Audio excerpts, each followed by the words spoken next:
and welcome back to the Rave Social Podcast. I'm your host, Jaden, and today we have a very special guest, Bri. Bri is the face behind Socially Bri Media. She's amazing. I have to tell you a little story. When I first started getting into social media management, I was so nervous. I had such imposter syndrome. I was like, I can't freaking do this. I don't know what I'm doing. Scheduled a call with Bri, and she was like, babe, you can do it. Like, I promise you can do it. And I was like, you're right, I can. And honestly, I owe so much of my business to Bri for that. She was just like that little push I needed to actually like get after it. So to have her on the podcast is so exciting. And we're just so glad you're here. Why don't you tell us a little bit about yourself and what you do? Yes. Hello. Little backstory. Me and Jaden also work together on Reverence. We have a client in whatever that's called, Common. New York. Yes. Oh, in New York too. Oh, in New York. Yeah, I was like, she's in New York, but yes, she's also in Common. Literally, I'm like just rambling. But no, yeah. So I am pretty much a social media manager. I do things a little differently. People love it and some people hate it. And that's just what it is. No, but I think the kind of route I like to take is very real, authentic storytelling and just really learning your target audience, because we're social media managers. We're going to call you out when you just don't hit the nail. And there's just so much misinformation on social media between fast reels and all this stuff. And listen, some of the information can be good, but it's really good to note that like not everyone's strategy is going to work for you. And that is what I really try to encapsulate in my content. So yes. I like to think about it as like I'm Hannah Montana in a way. Like on my business page, you don't see much of me. I'm popping in here and there. But I really I guess people know me from my tone of voice. And that's what I really wanted. And that's what I really try to incorporate with my clients as well. Yeah. So I think I actually started about 3 years ago, and I just started seeing growth last year in January. So it's like slow and steady wins the race. For 2 years, I was staying stagnant. I had like no followers. I was talking to the wall, and I wasn't making waves. I was making logos, and my name was Logos X Bri, and it's like, girl, you couldn't have come like anything better. So now, if you email me, you'll know that my email is Logos X Bri. Yep. I never changed it. I love that backstory because I never knew why it was Logos X Bri, because I think we had our first coaching call like about a year ago, maybe a little longer than a year ago. But yeah, and I was like, interesting. Like, was she a graphic designer? But I get it now. I was like a wannabe graphic designer. I was in Canva with the gold elements and all that fun stuff, and watercolor, if you will. It was tragic. Like really tragic. But yeah, I then ventured off, learned strategy. And I think a lot of people seem to forget that with social media management is a job. People hire people in corporate places to be a social media manager, to be an email campaign manager, all of that. So it's like, college is extremely valuable. People seem to forget that those business classes, those marketing classes are extremely valuable. They're just like, oh, get the next course, get this ebook, get this, and you'll have all the information you need. And it's like, that can work. Listen, I haven't finished college yet. I'm still in college, but I attribute most of my knowledge to the classes that I've taken in school because it's real crap. Yeah. I mean, I feel both ways about it, but like I have a college degree in marketing. Like I have a bachelor's degree of marketing, and I do feel like it has helped me a lot with like, especially business foundations. Yes. And honestly for like discernment too, just like when I'm looking at these courses that are for sale, like I'm really able to tell like, is this something that is going to help me, or is this just like fluff, which there's different courses for every level and every different person. So no shame, but no, of course, it really has helped me like be like, if I am going to take this course, like, is it worth it? Is it something I need to know? Is it more of a trade course, or is it more of like an education? What is it? But yeah, I mean, I'm really glad I have my degree. I feel like I use it. I also feel like you don't have to have one, but yeah, I mean, totally useful. But yeah, something I really wanted to talk to you about is being a conscious business owner, because this is something that we've kind of been talking about like in our DMs, is like, how can we be conscious business owners? How can we use empathy? How can we be honest? And how can we be like, just use more discernment in our own businesses? So why don't you tell me about that? Yes. Okay. So I've been hitting the ground running with de-influencing, debunking, all of that fun stuff. We're seeing it all over TikTok. We're seeing it all over Instagram. I follow so many people whose business is literally to teach you how to spend your money and what not to spend your money on. Yeah. And I feel like after 2020, we had COVID and all that stuff.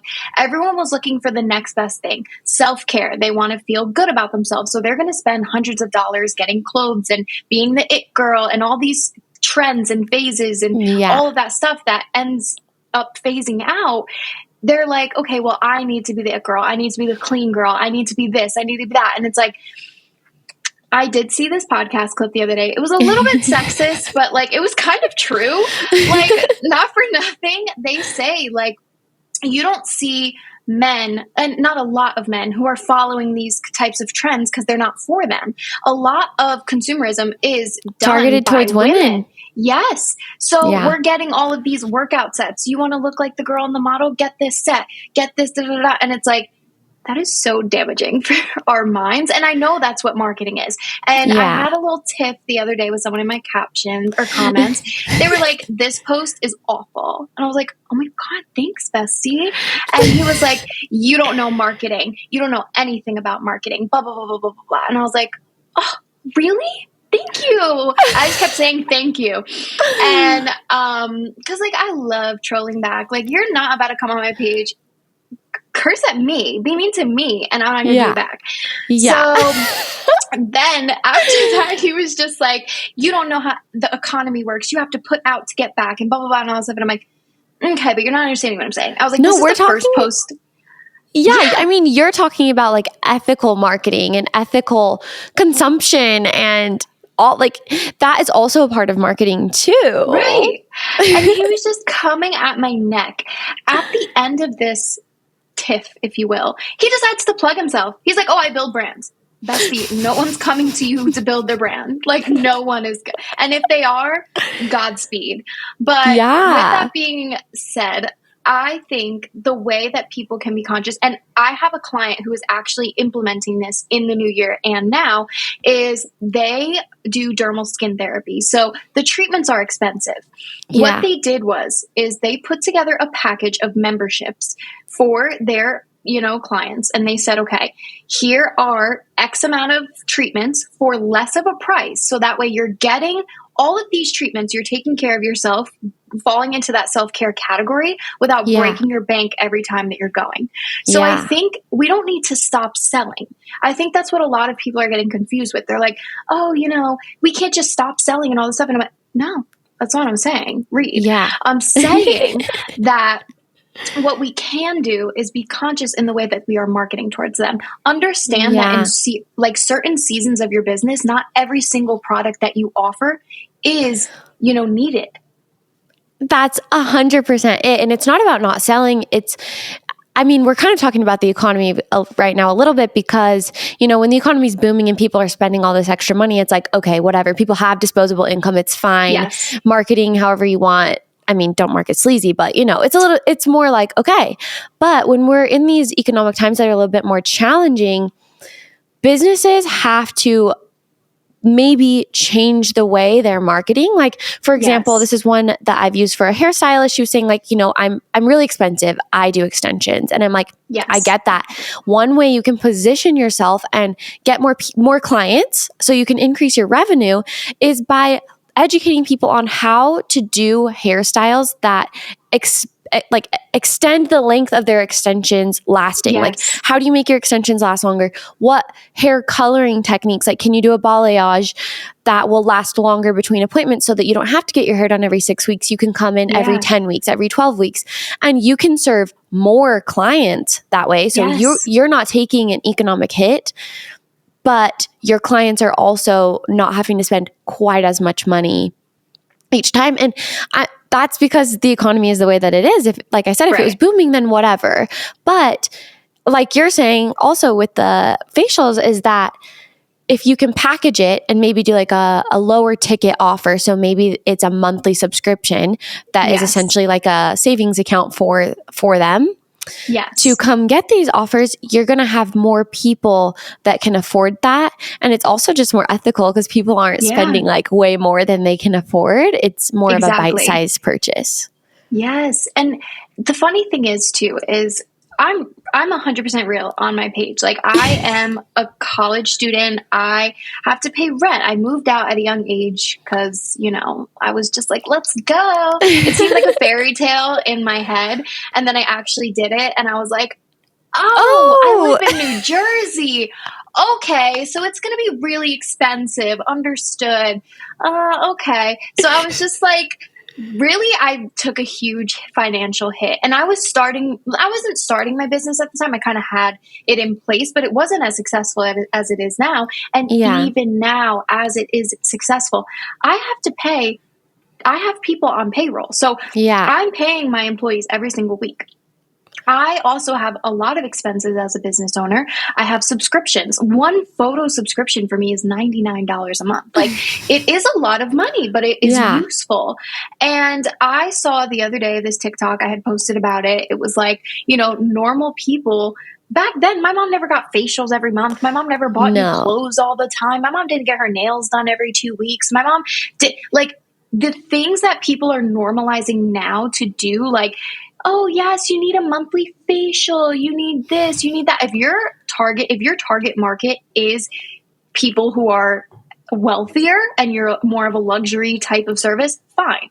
But these normal estheticians and these normal, you know, brands that are kind of small businesses pushing that down people's throats, it's like no one's going to relate with you because people can't even afford their groceries. I'm extremely lucky that I can fill my freaking fridge. I'm extremely lucky that I can pay my rent every month because I offer, you know, certain services, but my services, I like to keep them affordable. I work with brands that I've been working with for a while. So we're not constantly upcharging and charging them so much money. It's like, there's value in services, yes. But for me, I'm only offering Instagram. So why am I going to charge $3,000 plus a month? That doesn't make any sense. Charging a rate for what you're delivering, this is a conversation I have with a lot of SMMs, is like, it's like you need to charge a rate that makes sense. And like with social media, ROIs are a little bit more difficult. So if you're in an industry where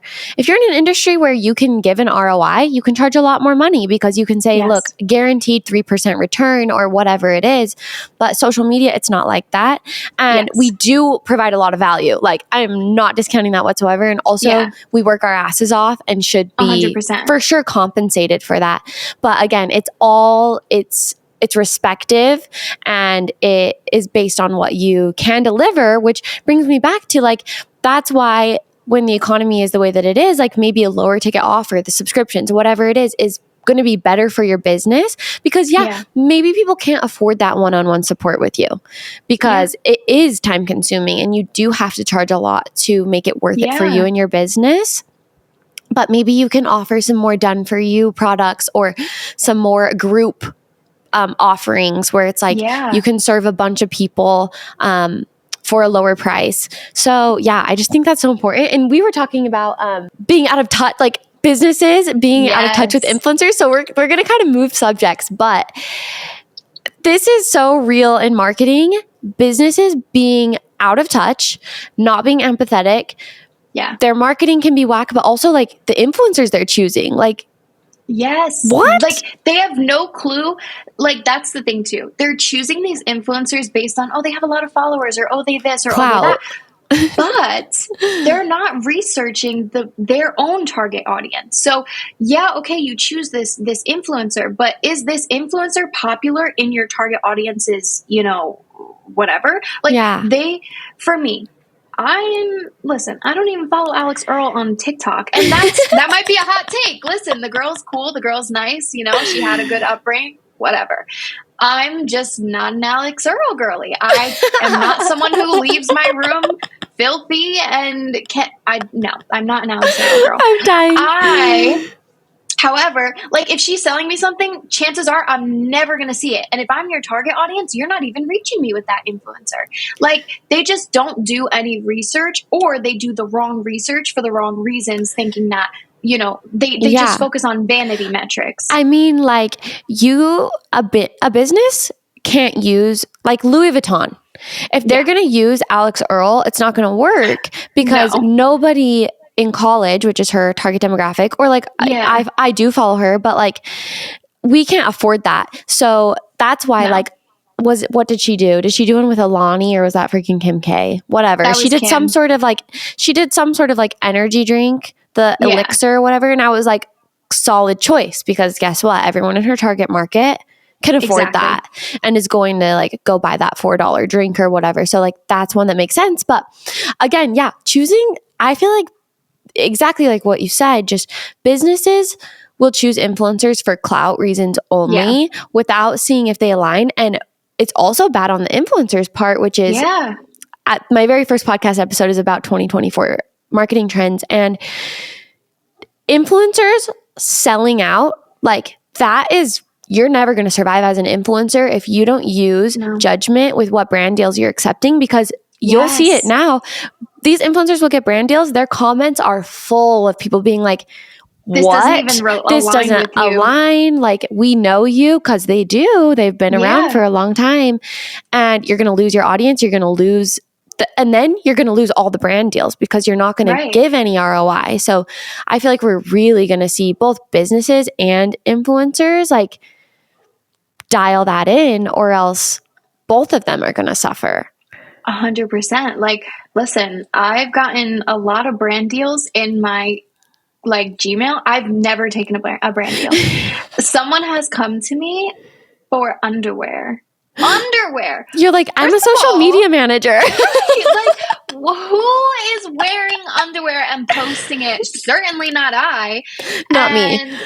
Like for example, my audience is here for hot takes. They're here for, I hate the word value because it's so just like stomped on right now. But like when it comes to my content, I'm giving a lot away. And the thing is people are stingy. You cannot be stingy with your audience who is if you want a cult-like following, you cannot be stingy. Like, you are going to be very disappointed if you want, a community and you're not responding to comments. You're trying to gatekeep things. Like, gatekeeping is so out. If you are worried about giving everything away in your content, it's not your freaking content you should be worried about. It's your offers. Like, right. You should be... Yeah, like that's not a thing. You can't possibly give away your offer in your content. It's not possible because your reel can't be longer than 90 seconds. Like, you can't give it away. And then the other thing I wanted to touch on is Gary Vee. I think it's Gary Vee. He says like attention is currency or something like that. Something to that essence, but it's true. Attention is currency. Like, your audience, if they're paying attention to you, if they're commenting, if they're engaging, and you are not reciprocating that, you're basically telling them to F off. Like, you really 100%. Are. And I've seen it with clients' accounts that I manage. Like, we'll start posting, really engaging in content.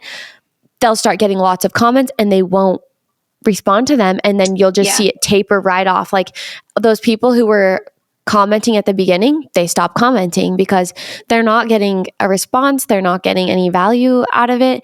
And that's what they want. They want a community 100%. And they're supporting you. So like, please support them back. I've seen that happen with one of my clients also. And because I don't offer that. I don't offer like responding to comments just because I'm not with this brand day to day. So like, I can't, if they're asking a question, for example, like, my facial client, if they're asking like, hey, does this work on a certain area of your neck if I have this problem? Like, I'm not licensed to tell you that. I don't know. And another thing too is like, okay, there has been debates all over Instagram between marketing experts and whatever, like social media managers and whatever it is. And they'll go back and forth. And someone had said, oh, you don't have to worry about like doing a community. Some brands don't need that and blah, blah, blah. They're just there to show up and have whatever. What? What'd you say? I'm sorry. It's I called don't believe social that. media. Like, what are you It's on called social media social for? media. Yeah. Like, yes, like obviously we have to sell 100%. We are, but we're not just going to sit there and post product photos and say, here, the call to action is buy this. Like, no, it has It's to not be gonna thought work. out.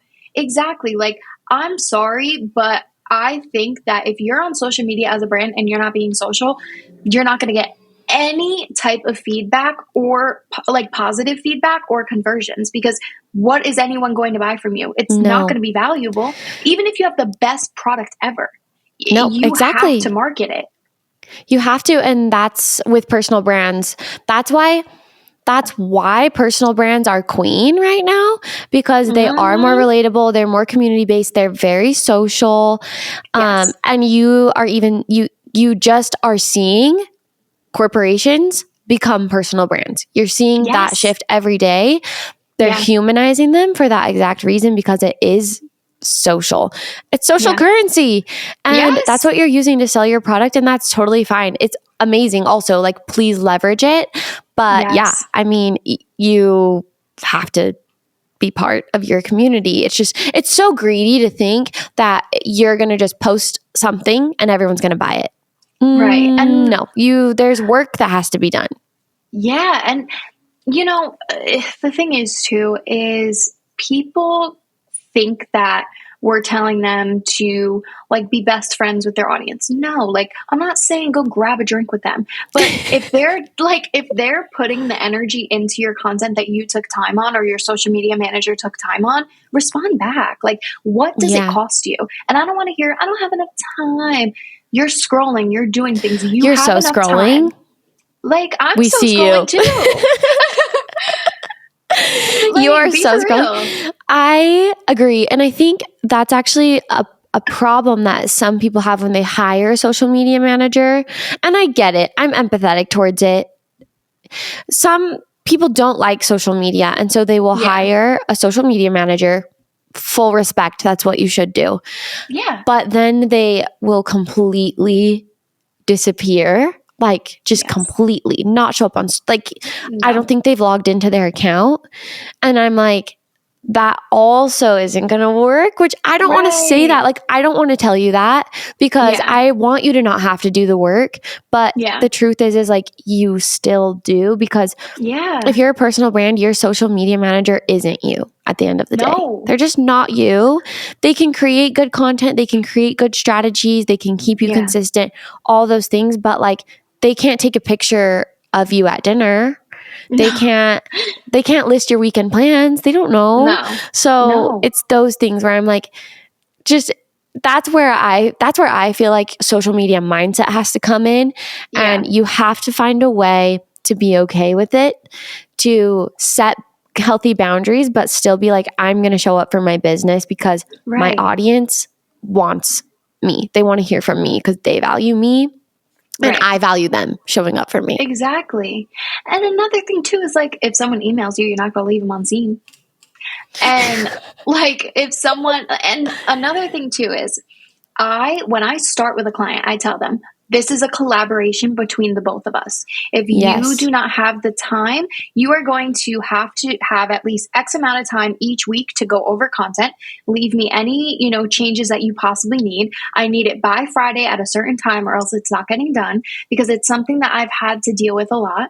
And like, my clients are amazing. I don't really have this problem, but just to cover my end is like, you have work to do. You have to get me the content that I send you. I send them real prompts every single month. Listen, this is what you have to do for me. Get clips like this, and I link it so they have ideas. And not only that, you need to be able to respond. You need to show up on the stories.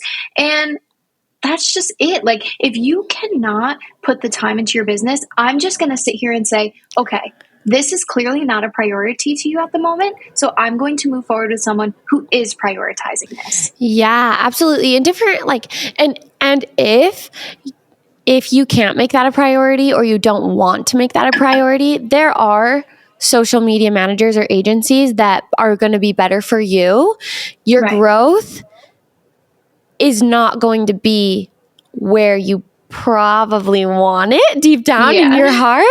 I know you want to say like, oh, I don't care. I just want like a presence, but like secretly you're like, but I really want 10K followers. Right. That's just like, it's not going to happen. No. And I don't know. I do think it's about priorities, and no shame to you. Like if your priorities are different, but I just think like it's good to have those expectations of like, it just does take work. Like, I mean, that's really what I've kind of shifted my content to lately, is being like, you know, it takes work. Yeah. I'm not going to lie. Like, I am not going to be the social media manager that says like, I'll take this from you and run with it and it will be fine. Like it takes work. It takes work from both of us. And I'm sorry. Like, I know that's not what you want to hear, but it's true. And here's an even bigger point with that. Just because it takes work doesn't mean it's bad. Like, I think we've shifted into this weird culture where people are like, it has to be easy. It's like, no. Yes. But just because it's hard doesn't mean it's bad or you shouldn't do it. Like, it just means you got to put a little more effort in. And I think it has a big thing to do with the fact that we're getting these short form reels where people are primarily using their platform to say, okay, here's how I hit blah, blah, blah within blah, blah, blah days, steal my strategy, or those kind of like manipulative marketing tactics where they're like, yeah, that's what I think it is. Like, I saw the other day, I started a close friends just for this reason. Literally, like I filmed the video sitting in my car. My boyfriend went into the sushi store and went to go get a sushi. I was sitting in the car and I saw this reel and it was like, how I used Canva and ChatGPT to make me an ebook in a day. Girl, when I tell you I got my camera out and I was like, ChatGPT and Canva to make you an ebook in a day. Like, I was so mad. And it wasn't something that I wanted to put on my main story because I knew, like, I have some people following me who are like doing it. And I'm just like, I'm not about to like yuck your yum, whatever. If you want to manipulate people, be my guest, but not me. So, I will not be manipulated. No. So I hopped on my stories and I was like, watch out because blah, blah, blah. I got so many swipe ups. I think I added like 40 people. That was it out of like the 45,000 I have. And I was just like, you know what? I'm going ham. So I had done that and I got a lot of responses. Everyone was like, I hate those people. And it's just like, like everybody hates them. Everybody hates them. But why are they freaking going viral? Because they're interesting. Because you're like, how did you do that? Right. Whether it's good attention or bad attention. Oh, yeah. It's funny. It's so funny. I record a couple podcasts a day, everybody. On my podcast recording days. And so I was just talking about this with my last guest and we were saying the same thing. It's just like, stop. You're hurting everyone. You're even hurting yourself because I know you can't deliver on that promise to your clients. Oh, please, please, please. I have an experience with this. I have a coaching client who I meet with every 3 months. We just meet every 3 months. We hop on, we discuss what's working, what's not working, whatever. Yeah. The last 3 months went fine. We hop on a call and she's like, I got scammed. And I was like, bestie. No, what do you bestie. Mean? Like, you didn't run this by me. What's happening? What do you mean? So it ends up that she had seen one of these people on Reels who was like, oh my God, we reached blah, blah, blah. Like, we are fucking scammers, whatever. Excuse my profanity. But even with that being said, like, she was like, oh, I was so excited. Like, they seemed like they had good systems in place. Like, she booked a call with them, hopped on a call with them, talked face to face, was sent her proposal. So she was just doing like an engagement thing. So like outsourcing her outbound engagement. Yeah. So they followed 498 people, put her Instagram into one of those generators where they got her fake follows, generated fake likes. Yeah, generated fake likes and all this shit. And I was like, we ride at dawn. Get in the car. We ride at dawn. Like, I was ready to go to war. Then I'm stalking this person after our call. Like, I hop on and I'm in my stalking era. I'm like, okay, who is the owner? I need to, I'm going through the likes. I'm going through the posts. I go through the posts like 100 posts later. I'm trying to find the owner of this so I can email them. No, and I'm just so pissed. And she was out like $500. And that's a lot of money. And there's worse scammers. Yeah. You will lose more than $500. I had a client who I worked with for a while, and then when she stopped working with me, she bought followers, and I could just tell, and I could see, and they're getting pretty sneaky about it. Yeah. These businesses are getting pretty sneaky about it. The commenters don't quite look like bot accounts, but you can still tell. There's not, it's like the comments are still, they don't look like bot accounts, but they're are. Just love this, love that. And you want to, they're even getting them to watch reels. So your reel views will go up, but you can still tell. Maybe it's just me because I'm a social media manager and I'm I can spot the fishiness in comments and stuff. I'm like, those aren't real. And I also, you can spot inconsistencies, and I just feel like, don't do it. It's a cheap thing to do. And I can see the appeal because I have a smaller account. And I can see the appeal for smaller accounts because it's you want to look legit. You want your numbers to look legit, especially as a social media manager. It's if my numbers aren't good, then what makes you think I can make your numbers good, Right. But the truth is it's not honest. It's not ethical. And once people actually do work with you, if you're a social media manager, for example, they're going to find out it's not real. That's so funny you say that. So same thing for me. And the difference is yes, as a social media manager, because the content you're posting, first of all, is amazing, but you're also posting content that's meant to convert, not just for likes. So of course you're not going to go viral and get all of these followers and all. But for me, I'm posting broader hot takes. So of course people are going to whatever. But with the fake likes and fake follows thing, when I started with one of my clients, obviously I could tell from the bat, even when I wasn't a social media manager, I just knew.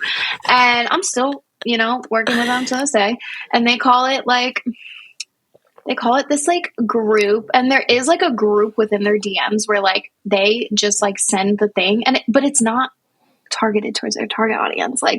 It's like a pod, an engagement pod. It's like an engagement pod, and it's just so ungeneric. It's so generic. And for me, I just really focus on the visual copy of content of it. I focus on the email and SMS. I focus on kind of more of the technical things, and I put it all in metrical, and I'm like, okay, go do your thing. But I know. But listen, I love them, and I know for a fact that because they're a very big brand, they're also a brand who is in wholesale. So they don't technically need their Instagram. They do. Yeah. But for example, they have a real for me, I'm a social media manager with marketing experience, but they have a real PR marketing person who puts them in these things. So there has to be different parts. You can't just rely on social media, get fake likes, and expect it to go off. No. There has to be other parts of your business, but I don't agree with it. I think it's annoying. Yeah, I don't. But I mean, if you can't tell by now, obviously I care a lot about ethics. I'm my podcast listeners are is she a lawyer? No, I just care about ethics. You should be. No. And it's funny because I actually did study for the LSAT for 7 months. I was going to be a lawyer. I was set on it, and I studied so hard. I was getting the right test scores and everything. And then a couple weeks before I was supposed to take the LSAT, I was this just doesn't feel good. I don't think I'm going to do it. And so I didn't actually ever take it. But yeah, anyways, that's just a side note. But that's awesome. Like, I would have never known that. Yeah, I don't know. I could not see myself being a lawyer because honestly, it would crush my spirit. Like, I would probably just cry a lot. Yeah. My uncle's actually a lawyer. He doesn't sleep. So yeah, there's that. I feel like you don't sleep, and then all of a sudden you just like start talking in lawyer jargon. You can't help it. No, you're just like, no, when I tell you, he used to be like the fun uncle, like, oh my God, like we'll go to Starbucks, we'll go. When I tell you he is denser than a wet paper towel, like it is just horrible. So, food for thought. Thank God I didn't be a freaking lawyer. But yeah, I just think ethics are important, and ethics are important in marketing for sure. 100%. And especially when you're in a hard economic time, because people use a little bit more discernment when they don't have as much money. And also, like, don't you want a customer base that can afford your product? And don't you want to make them happy? Because like when you buy something that's really so expensive that you can't afford it, and you get it and you realize it wasn't as valuable as the price tag on it. Same. My freaking AirPod Maxes. Yeah. I'm like, these were like probably not worth this much money. $500 and something dollars. You feel bad. You're like so bad and guilty and like upset. Just like the 50 freaking planners I bought for 2023 that are just sitting here on my desk. Like, I am someone who's so easily influenced, and honestly, I'm getting to the point where, just like I said in the beginning of this pod, like that video changed my perspective on everything. Like, normal people are not supposed to be spending money like this. Yeah. Yep. And like you want your audience to be like happy to pay that money and happy to get what they got. So I just think that's like so important. 100%. Okay. Back a little bit to being a conscious business owner. Yes. Are there any other things you think business owners should be doing or shouldn't be doing? That's a really good question. I think, honestly, focusing on micro influencers. I actually had a post today. Now, I'm not saying spend all your, marketing budget on influencers. I'm not saying that, but at the end of the day, virality is kind of just making its way out. I had a collaboration post today with Inspired Media Co. and we kind of broke down I don't know.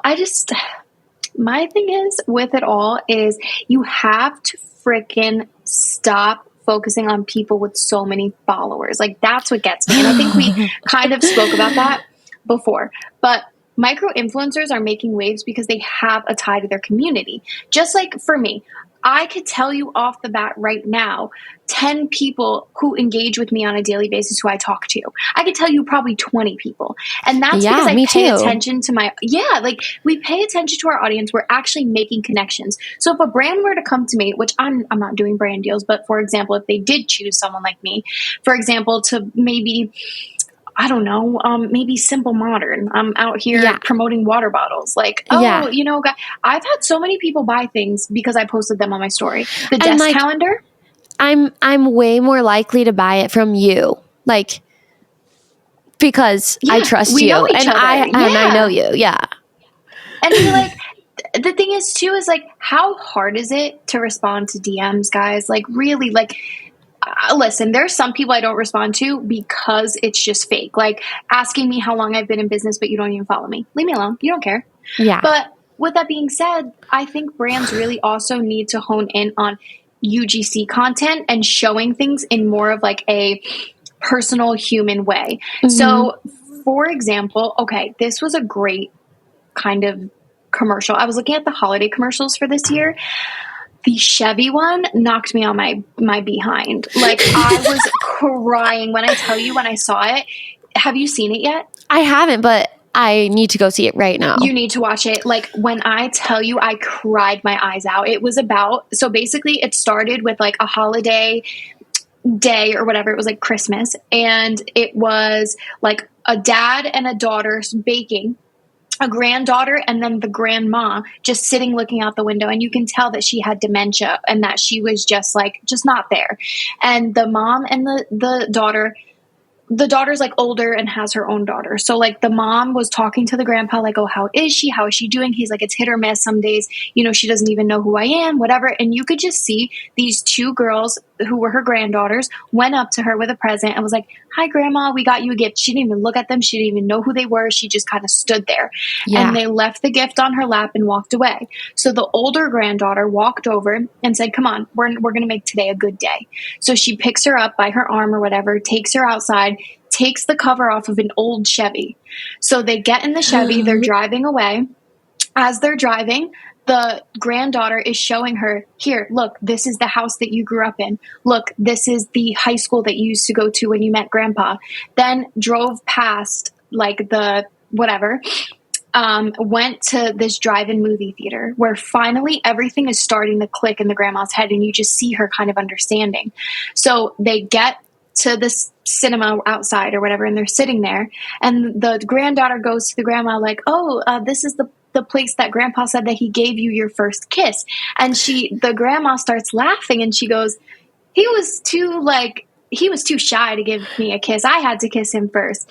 And it just starts clicking for her. And I start bawling my eyes out. Not me, tearing up. Literally, I'm like, and then they drive home. And they're passing these houses with new Chevys of the same model that they're in. And the grandma's just looking outside and just like enjoying it, whatever. They get home. She gets her out of the car. Grandma is back to normal. She knows who everybody is. And it just kind of shows everybody all together. So where I'm going with this is use empathy. People right now, especially during the holiday seasons, especially during the new year, they don't want to hear, oh, get this product and be skinnier in the new year. Oh, do this. And they don't want to hear that. They want to hear building your wellness and health and making sure you are strong and healthy for the new year, not being skinny. That is so out. Not being, the next. Yeah. Like empathy is just, all it is saying, I know where you've been. And I've been there too. What you're going through too. Yeah. Or even if you haven't been there, like I can feel for you, that I would know how that feels.